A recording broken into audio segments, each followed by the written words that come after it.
como todas as nossas aulas são gravadas, né? Essa revisão final também, a gravação da revisão final depois ficará disponível ali junto às demais, né, na aba Atividades do Classroom. Lá nós temos um tópico chamado Vídeos Aulas ao Vivo. Então tá lá os vídeos de todas as aulas anteriores e depois esse aqui estará lá também. Os slides da mesma forma, né? Os slides utilizados em cada uma das aulas sempre são disponibilizados para vocês no Classroom, na barra Atividades, no tópico Slides das aulas ao vivo. Então esse slide de hoje também estará ali junto a todos os demais que já estão lá, né? Igualmente as questões, né, os exercícios, em cada aula a gente tem exercícios, né, sempre na segunda metade da aula, para vocês fazerem. Esses exercícios sempre estão ali, né, depois de cada aula, né, vão sendo postados durante a aula para vocês fazerem e confirmarem, né, também a presença, né, na aula, mas eles ficam ali depois, né, durante todo o período da disciplina, sempre que quiserem rever, né, ou refazer algum exercício, ele sempre está ali. Hoje também da mesma forma, né, nós vamos ter, depois da primeira parte da revisão, intervalo chamada, e depois da chamada, exercícios de revisão. Esses exercícios da revisão de hoje, né, são mais importantes ainda porque eles vão ser uma proposta, né, para nos preparar para a prova da tarde, que ocorre às 13 horas. Então, é muito importante, né, fazer esses exercícios, participar dessa revisão, para a gente ter um bom sucesso, né, na prova da tarde, sempre ajuda muito. Tá? Então, recomendo que, né, façam os exercícios também. Então, depois de tiver terminado, né, a primeira parte ao vivo, né, não esqueçam, né, de fazer os exercícios de revisão com bastante cuidado, atenção, lendo e pesquisando, né, nos materiais de vocês, a apostila, os slides de aula, para terem um bom acerto já na revisão, depois saírem bem na prova, tá? Muito bem. Sobre a prova, gente, já antecipando um pouquinho, ela ocorre às 13 horas, né? Então, vai ser postado para vocês as instruções de prova e o código de prova naquele intervalo de almoço, né? Meio-dia até 1 da tarde a gente está em intervalo de almoço. Então, nesse intervalo, antes da 1 da tarde, já vai ser postado no Classroom as instruções e o código. E aí vocês, às 13 horas, quando acessarem o Classroom, já vai estar ali, né? Para vocês lerem, copiarem o código e aí fazerem a prova lá no Moodle, né? Muito bem. No início de cada aula, a gente sempre relembra o nosso calendário, então vamos fazer, né? Vamos cumprir com esse compromisso. Na primeira parte da disciplina, nós tivemos, no dia 3/7, aula 1 manhã, aula 2 à tarde. E no dia 10/7, a gente teve aula 3 de manhã e uma revisão, né, da aula 1 a 3 à tarde. Essa foi a primeira parte, né, a primeira fase da disciplina. E vocês ficaram com o compromisso de fazer lá a atividade avaliativa 1, lá no Moodle, né? Valendo 2 pontos, o prazo estava no guia do aluno, né? O dia e horário que encerra. Depois, na segunda fase, segunda metade da disciplina, no dia 17/7, a gente teve na manhã a aula 4, à tarde a aula 5, no dia 24 de manhã a aula 6, e à tarde essa revisão, né, dessa segunda parte da disciplina. Nessa segunda parte da disciplina, vocês ficaram com o compromisso de fazer a avaliativa 2 no Moodle, valendo também 2 pontos, prazo lá no guia do aluno, né, para realizar. Tinha lá a data e horário de encerramento, né. Então foram aí 4 pontos. Para fechar os pontos da N1, né, fechar os 10, ainda tinha o trabalho disciplinar, valendo 6 pontos, para entregar até o dia 24, né, ali no Classroom. Né. Também foi, né, assunto do nosso contato pedagógico, né, a gente mostrou como acessar, como editar, como fazer entrega, né. Então, entrega até o dia 24. Dessa forma, vocês já sabem qual é a nota da N1 de vocês, né? Vocês somam aí quanto é que ficaram lá na avaliativa 1 no Moodle, quanto é que ficaram na avaliativa 2, soma com a nota do trabalho, somando aí, vocês têm já a nota da N1 de vocês, né? Agora, pela manhã, hoje, 31/7, nós vamos fazer a nossa revisão final, para nos prepararmos bem, né, para a nossa prova da tarde. Então, à tarde, às 13 horas, ocorre a prova, a nossa N2, né? No Moodle, ela vale 10 pontos. Né? São 10 questões, 45 minutos, tá? Foi o que o Núcleo EAD colocou para tempo de prova, mas vai ser mais que suficiente, né? São questões aí bem tranquilas, né? Coisas que a gente viu durante as nossas aulas, né? Sem surpresas. Então, 10 pontos. Média final, N1 mais N2, dividido por 2. Ficou com 10 na N1. Ficou com 10 na N2. Somou, deu 20, dividiu por 2, deu 10, né? Média final, 10.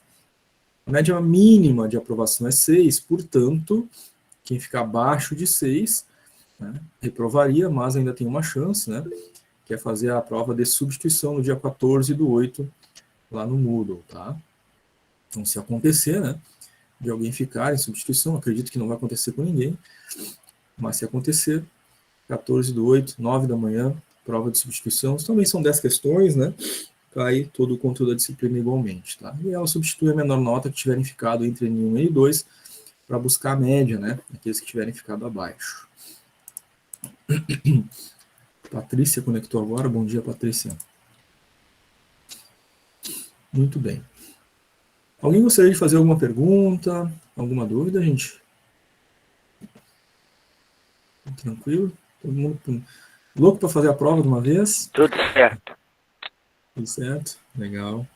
Professor, Pode Sim! eu acabei de fazer a soma da minha avaliativa 1 e 2, mais a nota do trabalho. Deu 9,8. Muito bem, parabéns, é isso aí, Miriam. Agora só falta a prova. Né?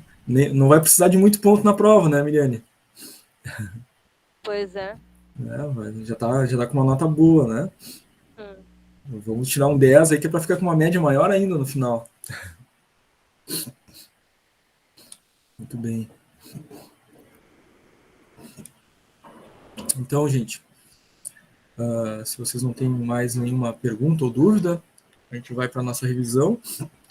A proposta é que essa revisão, né, ela é bem focalizada, né, embora a gente vai ver vários assuntos, né, que passaram da aula 1 até a aula 6, são assuntos mais focalizados para nos prepararmos para a prova, né.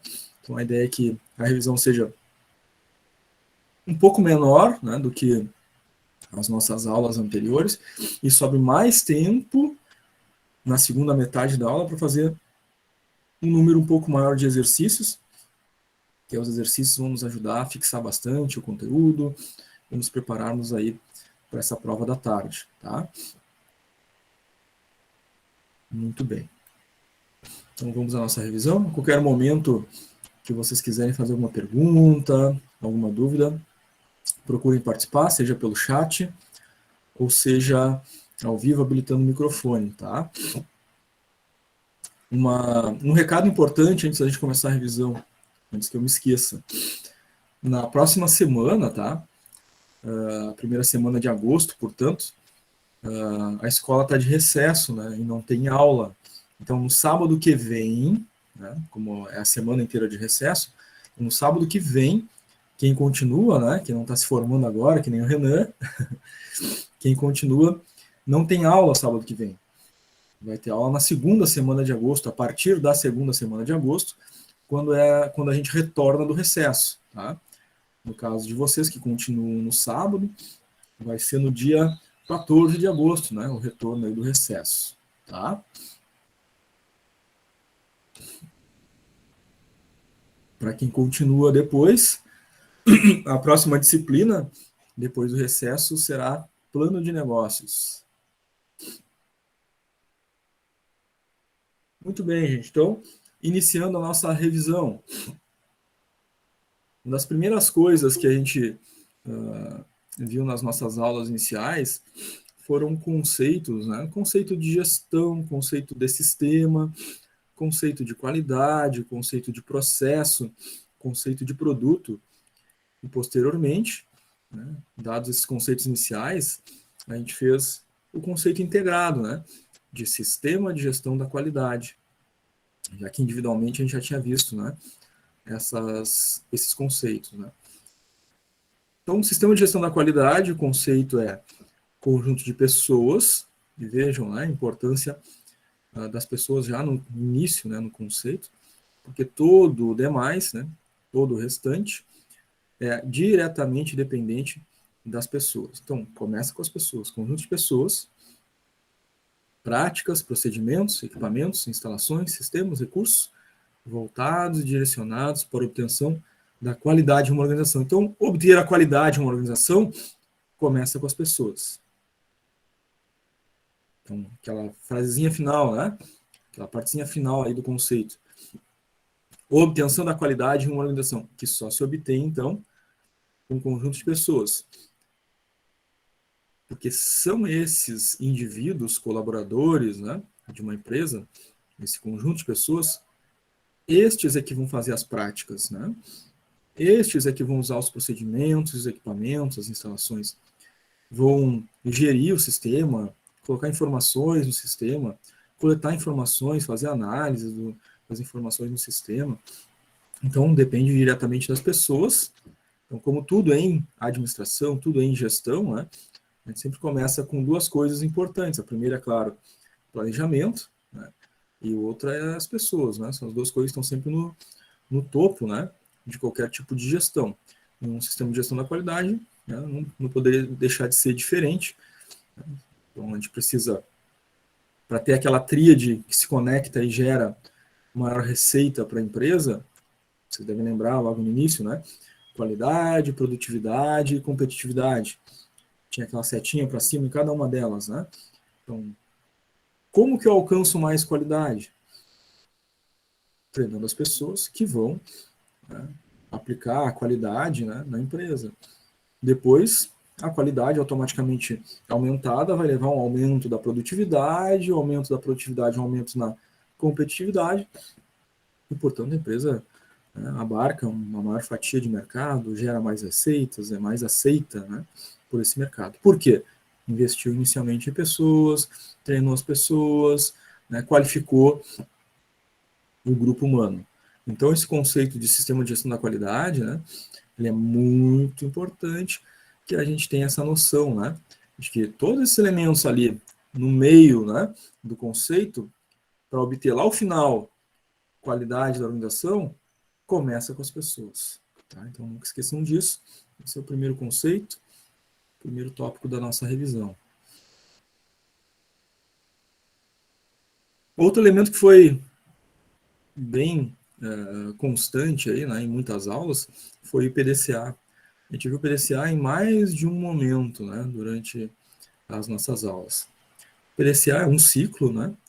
A gente viu ele aplicado ao ciclo de implantação de um sistema de gestão da qualidade, aquelas 10 fases, né, de implantação de um sistema da qualidade. A gente viu essa divisão dessas 10 fases a partir do ciclo PDCA. Lá na nossa aula de ferramentas da qualidade, também, né, a aplicação do MASP, né, que é uma das ferramentas, a metodologia de análise e solução de problemas, ela tem lá as suas 8 fases, né, todas elas divididas, então, nos 4 aspectos aí do ciclo PDCA. Então, o ciclo PDCA apareceu em diversos momentos, né, durante as nossas aulas. Ele, propriamente, então, se divide em 4 elementos. O P, que é o plan, né, planejar. O D, que é o do, executar. O C, o check, verificar, ou check, né? E o action, agir. Então, são 4 elementos. O segundo elemento, o do, é o executar. Tá? E vejam, é no executar que a gente encontra, novamente, né, um elemento de consonância com o conceito do sistema de gestão da qualidade. Acabamos de ver ali, né, o conceito de sistema de gestão da qualidade começa com pessoas, né, conjunto de pessoas. Então é importante treinar, desenvolver as pessoas. O que faz a segunda fase aí do PDCA, o do executar? Treinar e educar os colaboradores nas tarefas. Porque são estes os indivíduos, né, as pessoas que vão executar as tarefas, né, aplicar na prática os conceitos, né, de qualidade, utilizar os procedimentos, indicadores, né, coletar as informações, propor soluções. Então, para que a empresa possa dar saltos de qualidade, sair de um estágio menor para um estágio maior, um estágio de menor qualidade para um estágio de maior qualidade, precisa treinar e educar as pessoas. Senão não acontece. Por causa do conceito, a gente viu o conceito, né? Tudo que vem depois depende das pessoas. Então, fez o plano, a primeira fase do ciclo PDCA, o próximo passo é treinar as pessoas. A gente poderia, né, imaginar que, bom, fez o planejamento, o próximo passo é executar o planejamento. Entre esses dois elementos, entre planejar e executar, o treinamento, o plano, tem o treinamento. Tem que treinar as pessoas, né, para que elas, aí sim, treinadas, coloquem em prática, né, o planejado. Tá? Então, uma segunda fase do ciclo PDCA, a fase executar, que se condiciona a treinar e educar os colaboradores nas tarefas, né, nos processos, nas operações que devem ser realizadas. Tá? Então, fixem bem aí esse segundo elemento, né, da nossa revisão, executar do PDCA, diz respeito ao treinamento e educação dos colaboradores.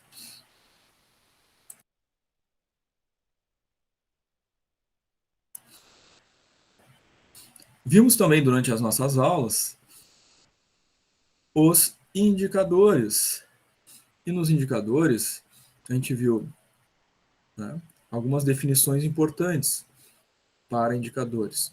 Primeira coisa, tem que definir o que medir, depois como medir, e por fim, terceiro, né, a análise daquilo que foi medido. Então, o primeiro passo na definição dos indicadores é o que medir. O que eu vou medir, afinal? Eu vou medir a produtividade, vou medir a qualidade, o número de horas trabalhadas, eu vou medir os erros do processo, eu vou medir a satisfação do cliente, eu vou medir quantos acessos a empresa teve ao seu site, quantos desses acessos viraram venda, uma infinidade de medidores. Né? Eu vou medir a relação, né, de funcionários e número de presenças diária, ou seja, né, o turnover, vou medir todos os elementos relacionados aos indicadores de logística, como, por exemplo, falta de matéria-prima, né, perda de matéria-prima em estoque. Na expedição, eu vou medir o número de avarias dos equipamentos que já estavam para ser enviados para os clientes.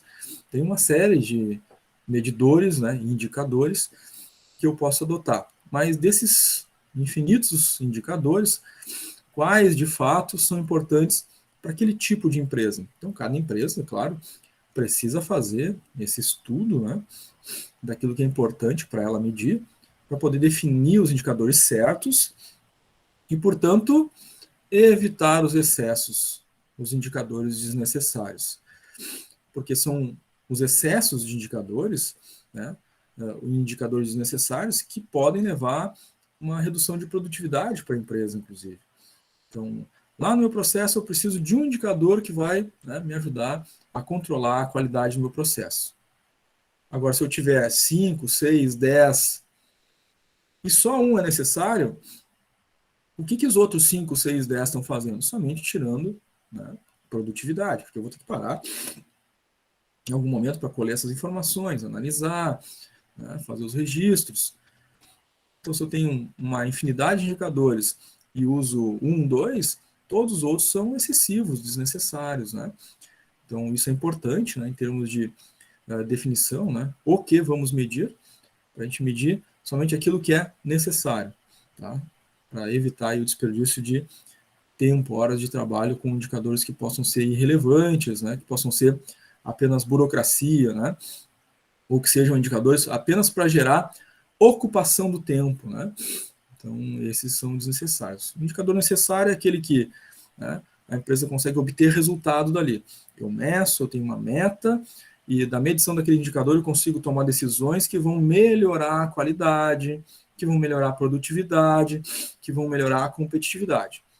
Esse é indicador que a gente mede só para gerar número e não toma nenhuma decisão dali não, nada se melhora, esse indicador é um indicador desnecessário, né? É uma burocracia excessiva, tá? Então, em relação ao que medir, tá?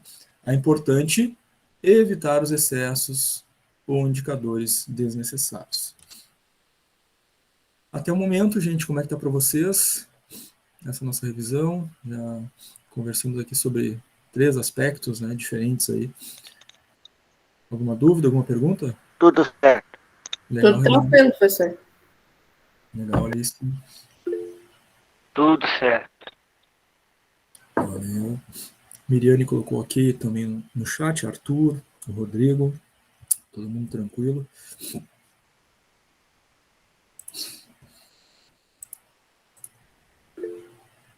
Paulo também colocou tranquilo no chat.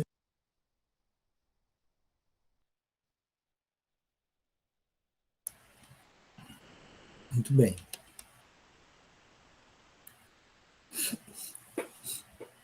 Entre os sistemas certificáveis que nós vimos durante as nossas aulas, né, além do ISO 9001, que foi um que serviu de base para a gente analisar, nós vimos outros sistemas certificáveis. Um deles, desses outros sistemas certificáveis, foi a OSA 18001/ISO 45001. A gente pode pensar, mas por que essa conjunção, né, dos dois nomes? Porque a gente ainda está em fase de transição, né? Então, não é a OSA 18001, que é a versão antiga, e também ainda não é a nova, né? Que é a ISO 45001. É uma conjunção das duas, ou seja, nós estamos numa fase de transição, são 3 anos de transição, né? Então, a OSA 18001 começou a fase de transição dela em 2018. Então, a gente ainda está em transição. Então, 2021, né? Ainda estamos transitando para a ISO 45001. Então, o correto a falar dessa norma, né? É OSA 18001/ISO 45001, tá? Nessa norma, a empresa precisa definir todas as suas políticas, objetivos voltados à segurança e saúde ocupacional. Então, é uma norma voltada ao trabalhador, ao colaborador, à sua segurança, à sua saúde.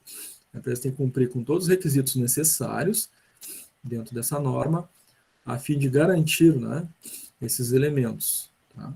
Então, ela difere lá, é diferente da 9001, né? A 9001 era voltada para requisitos de qualidade do produto, requisitos de qualidade do serviço, requisitos de qualidade do sistema de gestão, né? A 45001 ISO OSA 18001, ela é voltada para o trabalhador, né, para a sua segurança e sua saúde, tá? Então, todos os requisitos são cobrados à empresa, né, para que ela possa, então, ter o certificado. Somente cumprindo com todos os requisitos previstos nessa norma é que a empresa obtém essa certificação. Tá? Então, sim, temos ainda, né, empresas em fase de transição, empresas que estão certificadas lá ainda, no seu certificado diz OSA 18001, e já temos empresas, né, com no certificado nome ISO 45001, porque estamos em fase de transição. Então, o nome certo é a composição, né, dual aí das duas, tá? OSA 18001/ISO 45001. Não é só uma, nem é só a outra, é as duas no momento, porque estamos em transição, tá? Aí sim, depois deste ano, né, para o ano que vem, já encerra a fase de transição, aí será só ISO 45001. Ainda não é, por causa da transição, tá? Então, muita atenção em relação a isso, tá? Não só ao conceito, mas essa conjunção, né, dos dois termos por causa da fase de transição.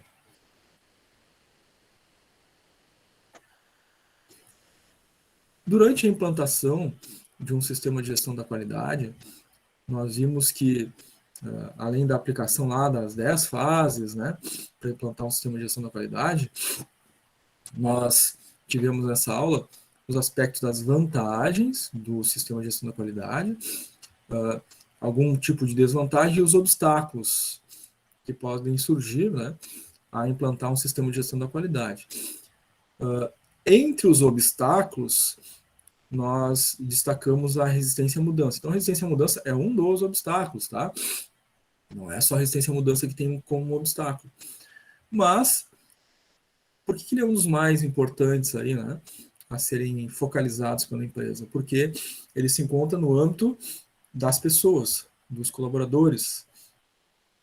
Então, a empresa, de novo, precisa fazer um trabalho, né, de treinamento, sensibilização, desenvolvimento, capacitação dos indivíduos, para que eles compreendam, né, aquilo que vai se obter com essa mudança, para que os indivíduos participem do processo de mudança, de elaboração, né, de pensamento, de sugestões, né, do sistema de gestão da qualidade, para que essa resistência possa ser superada, né, e as pessoas possam fazer parte, né, de uma forma ativa, né, e participativa na implantação do sistema de gestão da qualidade. Do contrário, aí vem a resistência à mudança. Então, de novo, se não treinar, se não educar, não capacitar, não sensibilizar as equipes, não buscar a participação das pessoas, não envolver as pessoas, aí gera resistência à mudança.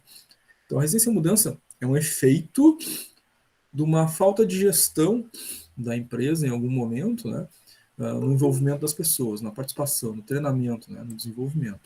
Então, sim, acaba sendo um obstáculo à implantação, porque as pessoas não entendem, não compreendem, não sabem o que está acontecendo, né, não conseguem alcançar o objetivo, enxergar, né, esse horizonte de mudanças, e aí ocorre a tal da resistência à mudança. É um dos maiores obstáculos, tá?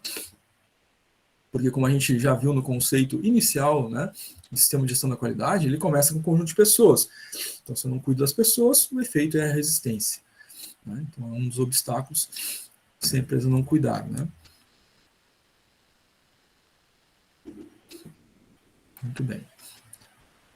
Seguindo adiante aqui na nossa revisão, entre tantas normas, né, certificáveis que a gente viu, né, além da ISO 9000, a 14.000, né, agora há pouquinho a OSAS 18.001, ISO 45.000, nós vimos também a SASMAC. A SASMAC, a versão atual dela, né, é a versão 2014, mas é uma norma muito específica, né, muito focalizada para a área de produtos químicos perigosos. Ou seja, todas aquelas empresas que são associadas à ABQUIM, né, Associação Brasileira de Indústrias Químicas de Produtos Perigosos, todas as empresas vão precisar dessa certificação para poder atuar, né, nesta área. Então, empresas que transportam, manipulam, armazenam, distribuem produtos químicos perigosos precisam ter essa certificação, tá? A SASMAC, que é tem uma norma de segurança, né, controle de riscos e meio ambiente na área de produtos químicos. Tá? Então, o objetivo dessa norma, dos requisitos que essa norma tem, é reduzir de uma forma progressiva, contínua, todos os riscos que possam acontecer, né, ou acidentes, né, que possam acontecer nessas operações, tá? Com esses produtos químicos. Então, por exemplo, uma empresa que transporta, né, o que pode acontecer? Um acidente, né, em alguma via, e aí esse produto químico, né, vazar e contaminar o solo, né, contaminar a água, contaminar o ar, né, causar dano à saúde de animais, de pessoas. Então, sim, né, essas empresas, elas podem causar algum dano e, por isso, essa exigência, né, essas empresas tenham esse cuidado e que sejam certificadas nessa norma, tá? Então, a SASMAC é essa norma de qualidade que as empresas precisam se certificar, tá, para poder atuar nessa área de produtos químicos perigosos, tá? Então, não é só trabalhar com produto químico, mas é transportar, armazenar, né, levar de um lugar para o outro, né, tudo que envolva a manipulação de algum produto químico perigoso, tá? Então, é produto químico perigoso. Então, não é qualquer produto químico também, né? Então, a gente sabe que, às vezes, produtos de limpeza, né? Tem produto químico ali, mas, né, em uma quantidade reduzida que não causa dano, aí não terá essa exigência, né, da SASMAC. Mas se o volume do produto químico usado, né, o produto químico perigoso naquele produto é um determinado nível, né, que possa causar dano, a empresa vai ser obrigada, né, a utilizar essas máquinas, né, certificar nessa norma. Tá? Dúvidas sobre essas máquinas? Perguntas? Essa é a mais diferente delas, né, bem específica. As outras, qualquer empresa, né, pode buscar certificação. Nessa não, é só para empresas que atuam na área dos produtos químicos perigosos. Tudo certo. Legal, Renan. O Juan também colocou tranquilo no chat. Ana Paula também tudo certo. Meriane também. Muito bem.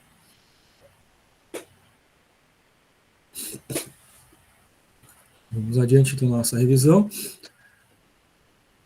Tivemos uma aula a respeito dos indicadores, né? Foram diversos indicadores. Além do diagrama de Pareto, né? Tinham outros tantos, né? Diagrama de causa e efeito, diagrama de Chikawa, histograma, fluxograma, folha de verificação, estratificação, MASP, entre outros. Então, destacamos para a nossa revisão o diagrama de Pareto. O diagrama de Pareto é um gráfico, né, que visualmente nos aponta, né, aqueles itens ou elementos ou tipos de problemas ou defeitos em que nós devemos tomar ações corretivas para melhorar a qualidade da empresa. Mas ele, como ele é visual, né, ele nos facilita que a gente possa ver isso de forma hierarquizada. Então, vocês devem lembrar da nossa aula, né, sobre as ferramentas da qualidade, em que realmente o gráfico de Pareto, né, ele mostra ali, né, os percentuais, né, um gráfico de barras, apontando, né, qual é o maior índice de erros, qual o segundo, terceiro e o quarto. A gente consegue, então, hierarquizar, né? Então, tem o primeiro, o segundo, o terceiro e o quarto, e assim por diante, né, tendo uma identificação visual. Então, a partir disso, a gente cria um ranking dos problemas, né? Bom, eu trato aquele que causa maior dano primeiro, né, maior dano percentual, e assim por diante. Então, eu posso focar as forças, os recursos, né, da empresa, as equipes, para atuar em primeiro lugar, né, naquilo que causa maior impacto financeiro, maior impacto na produtividade, maior impacto na qualidade da empresa, né? Então, o diagrama de Pareto é uma ferramenta muito útil de identificação, né, desses problemas, tá? Possibilitando a hierarquização, né, e determinar em ordem, né, como a gente vai trabalhar esses problemas, né? O primeiro, o segundo, o terceiro, o quarto, assim por diante.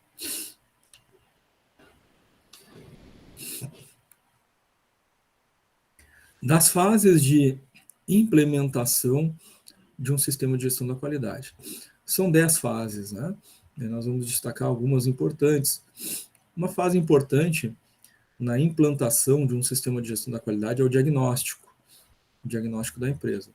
Ou seja, nós não temos como, né, implantar algo, né, na empresa, seja o sistema de gestão da qualidade ou qualquer outra coisa, sem fazer um diagnóstico, ou seja, sem verificar, né, qual é a situação da empresa, né, como está funcionando e trabalhando cada departamento, cada setor, tem indicador, não tem indicador, o resultado obtido por aquele setor, departamento, é um resultado positivo, né, tem produtividade, tem qualidade, não tem, como as coisas são feitas, né, para cada área. Então, é o marketing, é o RH, é a produção, é a logística, é a entrega, é vendas, é comercial, expedição. Todas as áreas precisam ser diagnosticadas.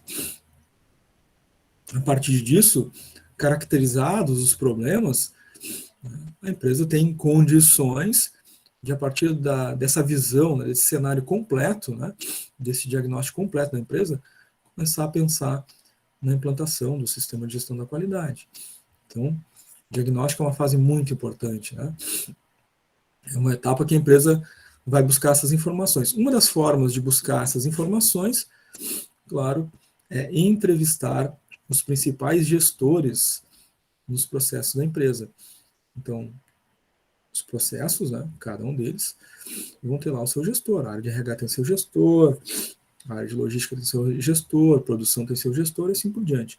Então, uma das formas, né, é buscar essa entrevista, né, conversar com os gestores, saber como é que está a sua área, seu departamento, né? Inclusive a própria alta administração, então o CEO da empresa, né, o presidente, as diretorias, né, Então, precisa fazer esse diagnóstico profundo em diversos níveis, tá? Nível estratégico, nível tático, nível operacional. Então, essa etapa de implantação precisa dessa fase de análise, tá? Então, diagnosticar profundamente, entender a realidade da empresa. Então, seria como, né, um paciente que tem uma febre, né, e vai ao médico, e o médico busca, né, exames para identificar a origem daquela febre. Então, a partir daí ele consegue diagnosticar, né? Então, a partir do exame ele identifica, essa febre é porque está com uma inflamação na garganta, né? Ele fez um exame e diagnosticou. A mesma coisa na empresa, né? Por que a empresa está tendo uma baixa receita? Seria a febre, né?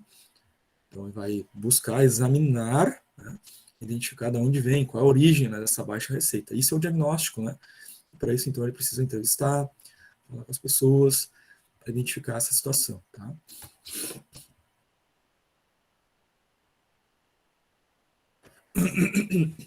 Outra fase importante na implantação de um sistema de gestão da qualidade é a definição do próprio sistema e a sua abrangência.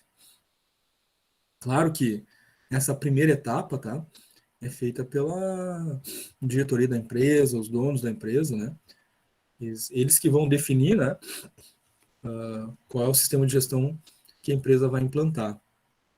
Então, essa definição do sistema de gestão da qualidade, a empresa está pensando, bom, nós vamos implantar um sistema de gestão da qualidade voltado para o meio ambiente, então a gente vai definir o sistema de gestão da qualidade ISO 14001. Não, a gente vai implantar um sistema de gestão da qualidade voltado aos requisitos de produtos e serviços.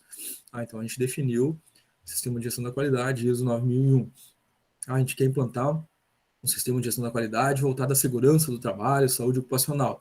Então a definição do sistema de gestão da qualidade é a OSAS 18001, ISO 45001.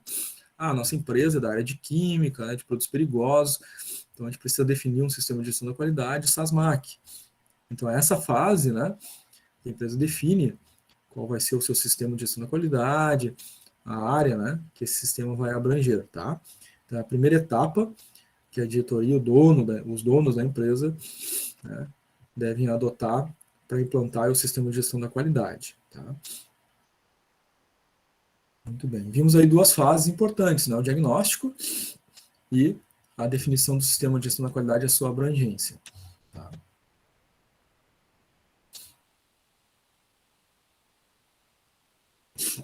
Agora, mais uma norma certificável. Essa norma, a SA 8000, ela está na versão 2014, é a versão mais recente dela. É uma norma não tão conhecida quanto as demais, né? A ISO 9001 é muito conhecida, né? Para requisitos de produto, processo, né? Requisitos de qualidade. A norma 14001 para a área de sustentabilidade, também muito conhecida. Mas esta, né, ainda não tão conhecida, tem a sua grande importância, a sua grande relevância, por quê? Porque ela busca trazer requisitos de direito do trabalhador. São os direitos do trabalho, né? Ela cuida de aspectos relacionados ao colaborador, ao trabalhador.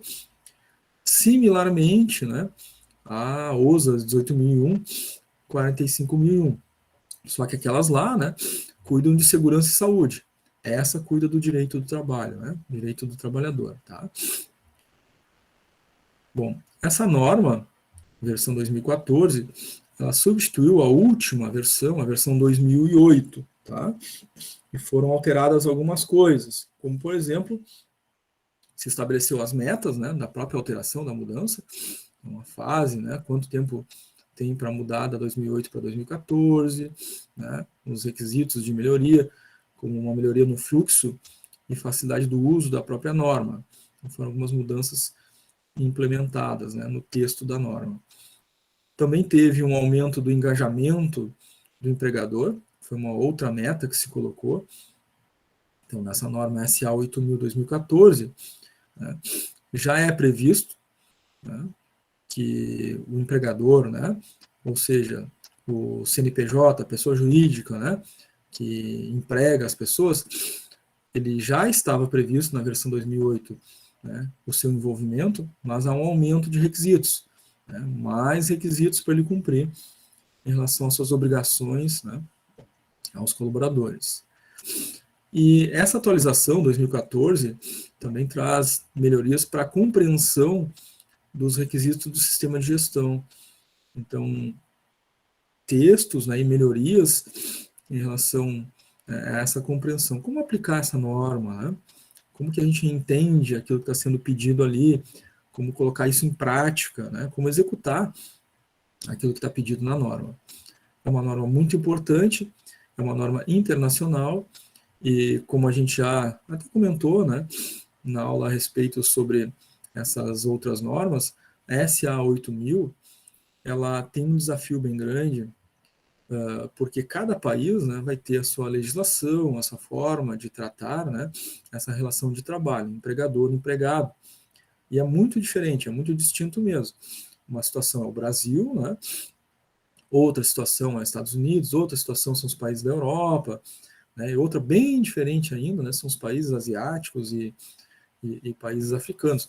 Então tem uma distinção muito grande, né, das relações de trabalho, né, aquilo que é garantido ou não garantido ao trabalhador. E essa norma internacional busca estabelecer esses requisitos mínimos. Tá? Foi uma segunda onda quando surgiu a 14.001, que foi sustentabilidade. Né? Hoje, muitas empresas são certificadas na 14.001, porque países que detêm muitos recursos financeiros, né, principalmente países europeus, né, vão comprar de empresas que tenham lá a certificação ISO 14001. O mesmo pode acontecer com essa norma, SA 8000. Ela hoje é pouco conhecida, pouco utilizada pelas empresas, mas havendo, né, uma exigência de requisitos aí, que exige isso normalmente ao mercado, né, se o mercado começar a exigir que só compra de empresas, né, que cumpram requisitos em relação ao direito do trabalhador, então as empresas vão começar, né, no mundo todo a querer essa certificação, né, SA 8000, tá? Mas depende sempre da exigência do mercado. Então, qualidade de meio ambiente, sustentabilidade, né, começou a ser exigida pelo mercado, as empresas começaram a correr atrás da ISO 14000. A SA 8000 pode ser essa terceira onda, né, pode vir nesse caminho aí para os próximos anos, próximas décadas. Muito bem, gente, como falei para vocês, seria bem curtinha, né, a nossa revisão bem focalizada, né, para a gente, depois do intervalo chamada, fazer muitos exercícios, a gente fazer bastante exercício para estar bem preparado para essa prova de tarde, né, às 13 horas, tá? Então a gente vai fazer, né, umas questões ali voltadas com esse conteúdo que a gente acabou de ver, né, de diferentes formas, né, para que a gente possa realmente, tá, estudar, pesquisar na apostila, pesquisar nos slides das aulas e responder com acerto. São os exercícios finais já, né, pré-prova, a prova é à tarde. Então, aqui a ideia, gente, se alguém fez isso antes, né, nos exercícios das aulas anteriores, fez de repente alguma questão, de repente chutar ou tentar na sorte, não faça isso. Realmente estude, né, realmente pesquise o material, porque a prova já é tarde, né, e se a gente for nessa mesma, né, forma de fazer para a prova, né, vai dar algum problema, talvez, né, se a gente for chutando, né, essa eu acho que é isso, essa eu acho que é aquilo, e vai respondendo de forma mais aleatória, né, não vai ter muito sucesso, né. Então, nesses exercícios, tá, de revisão final, pesquisem mesmo, né, como se estivessem fazendo a prova, tá. Claro que alguns exercícios vão ser mais assim, outros, né, vão ser um pouquinho mais diversificados, para tornar essa nossa revisão um pouquinho mais dinâmica também, tá. Aproveitando que alguns conectaram, né, durante a nossa revisão, talvez não tenham ouvido o recado logo no início, né, então vou repetir o recado que a gente deu no início. Na semana que vem, pessoal, nós temos um recesso, né, a escola estará de recesso, então não tem aula, né, na primeira semana de agosto, que é o nosso caso, né, do sábado.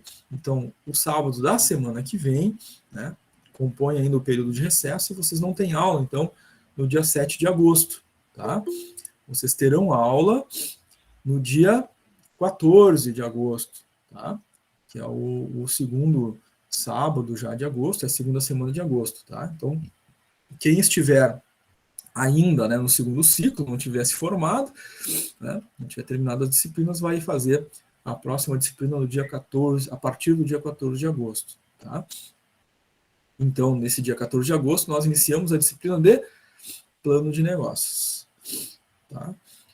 Acredito que tem uma boa parte da turma ainda que continua, né, para a próxima disciplina, certo? Então, gente, essa foi a nossa revisão preparatória para a prova. Agora, durante o intervalo, eu já posto, né, esses slides. Logo em seguida que terminar a conversão do vídeo, eu também já posto o vídeo dessa revisão para vocês, tá? Então, logo após o intervalo, a nossa chamada, né? Então, importante aí que aqueles que puderem, né, não sair da conexão, porque quando eu volto, né, do intervalo eu já faço a chamada, né, para não passar o nome, e depois os exercícios, tá? E os exercícios vão ser, né, uma quantidade maior do que a gente tem feito nas outras aulas, a fim da gente estar bem preparado para essa prova, tá? Antes da gente entrar em intervalo, então, pessoal, alguém gostaria de fazer alguma pergunta, alguma dúvida? Alguma coisa da revisão, do conteúdo que a gente acabou de ver que não ficou claro, que vocês gostariam de algum comentário? Tudo certo. Muito bem, tranquilo.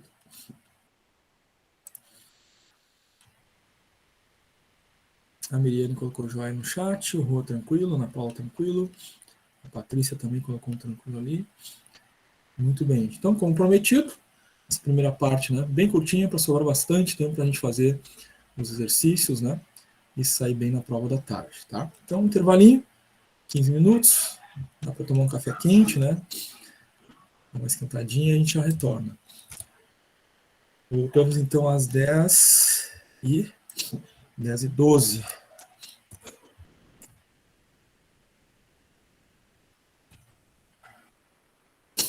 A gente, até daqui a pouquinho.